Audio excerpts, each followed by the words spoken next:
I had the opportunity of driving through the countryside a few days ago, and I noticed a haze over the fields. I love to drive through the countryside and watch the crops develop in this incredible part of the world we live in. The fields look promising for an above average yield this year, but there was a haze I observed happening on a perfectly beautiful day. There were puffy clouds that added much to the blue, sunny sky. By now you've probably guessed that haze was grass pollen suspended over the thick crop of grass in Benton County. For some of us, this show of abundant life can become a bit overwhelming to our sinuses. But without it, there'd be no beautiful lawns, no flowers to brighten our days. There'd be no fruit, there'd be no vegetables, there'd be no meadows for the cows feeding to give milk, to make cheese. There'd be no grain to make bread or to feed chickens that produce our eggs. Life goes on because of this irritant.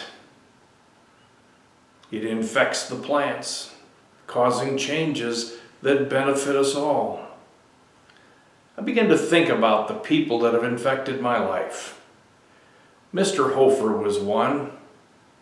He was a teacher in Huron, South Dakota. A slight accent lingering from his native country after decades in the United States, Mr. Hofer took an interest in me. I was the student who was more familiar with the hall than I was with the classroom. Today I would have been diagnosed with ADHD, attention deficit hyperactive disorder. But in those days I was simply diagnosed with BRAT. To me, teachers were boring and repetitive. School was a trial to be endured. But Mr. Hofer changed all of that. He began to infect me with the love of learning. He even took me out to his farm to get to know me, to create a bond.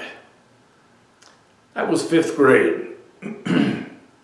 I'd been biding my time to get out of school as soon as possible, but after the infection from Mr. Hofer, I continued my formal education for 17 more years.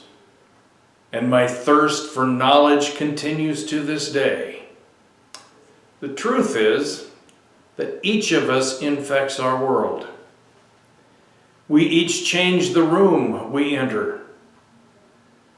The mood we exhibit infects those around us. Some infect with fear and dread. Some infect with hope and optimism. Jesus had just finished telling his disciples how to be happy and content. We call these verses the Beatitudes. He concluded with what he wanted them to infect. He said, "You are the light of the world. A town built on a hill cannot be hidden. Neither do people hide a lamp and put it under a bowl. Instead, they put it on its stand, and it gives light to everyone in the house.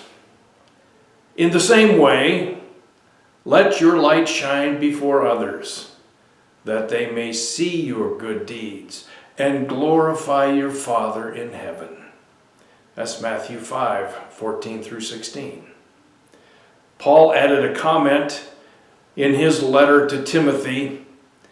He said, "This is good and pleases God our Savior, who wants all people to be saved and come to a knowledge of the truth." That's 1 Timothy 2:3. You will infect people today. May your infection be positive, and have a wonderful day. Bye-bye.